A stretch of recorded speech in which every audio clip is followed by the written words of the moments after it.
guys, welcome back to our channel 1-2 Step. In this video, I'm going to be teaching you guys on how you can add money in your Fiverr account. So to add money, you should be able to sell your gigs because that's the main priority if you're a freelancer or a seller. You can find your earnings over here right beside dashboard in my business.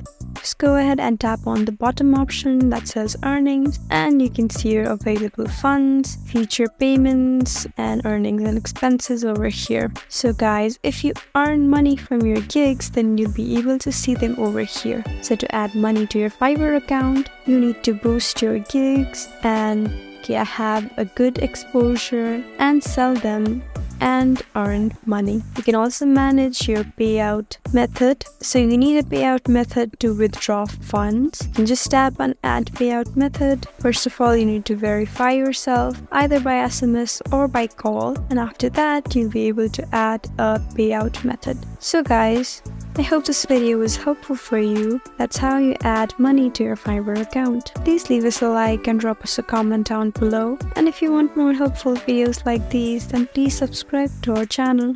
We'll see you again next time. Thank you for watching.